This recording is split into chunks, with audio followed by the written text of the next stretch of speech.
حضرتك قلتي بعد مثلا 10 سنين 15 سنة نزلت، وبعدين تتفاجئ تقول أنا مش قادرة أتأقلم، أنا مش قادرة أعيش في الوضع ده، مع كامل حبي وتقديري لوطني والأهلي والأحبابي. أنا اتعودت على المكان اللي كنت عايشة فيه، على البلد اللي أنا كنت فيها. هل ده معناه إن أنا زي ما بعض الناس بيتهموه، انت بقيتي جحدة، انت خدتي على الغربة، بدل ما تفرحي في ان انت نزلتي بلدك عمالة تقولي ايه ده والبلد دي عاملة ازاي، ايه التراب ده، ايه الاسعار دي، ايه مش عارف ايه، وعمالة تتكلمي اصل هناك كنت بعمل، وكأن هناك اللي بتتكلمي عنه ده بقى وطنك وده مش وطنك. فهنا يلام المغترب، يلام على المشاعر دي، ولا هو فعلا معذور؟ هو شوفي، هو معذور جدا. ليش؟ لأنه كون دائرة أمان جديدة مختلفة عن دائرة الأمان اللي كانت في السابق.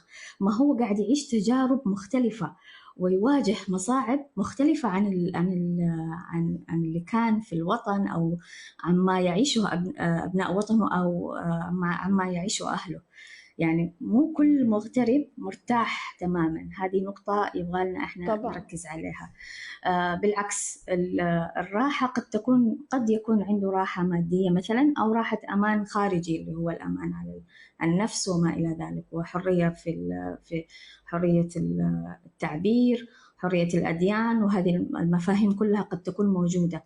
لكن الأمان النفسي يبدأ المغترب يصنعه بالعادات والطقوس الجديدة، عشان يعني يقلل من مفعول القلق والحزن والحنين اللي بيعيشه. يعني مش معقول حيعيش 15-20 سنة في حنين وقلق دائم بنفس الوتيرة. مم. لازم حيعالج الموضوع هذا.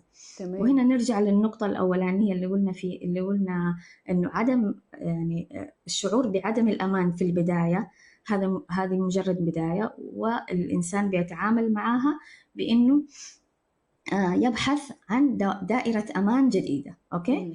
تمام. بطقوس وبعادات ملائمة. مم. إذا استمر الشعور بعدم الأمان لفترة طويلة، هذا هو اللي إيش يعني، ما حيكون عنده مثلا، لما يجي يرجع طبعا حيجي باضطرابات كثيرة مختلفة. فلما يجي يرجع هنا حيرجع إنه مشتاق لكل الأشياء السابقة، وما مم. حيكون في نبرة التذمر أو نبرة أنا هناك كنت بعمل كده. لكن مم. في نفس الوقت حيرجع بمشاكل نفسية كثيرة جدا، وهذه أشياء بتحصل على فكرة كثير، بالذات مع الشباب السينجلز اللي هم الغير متزوجين، أو الغير الذين لم متزوجين. يكونوا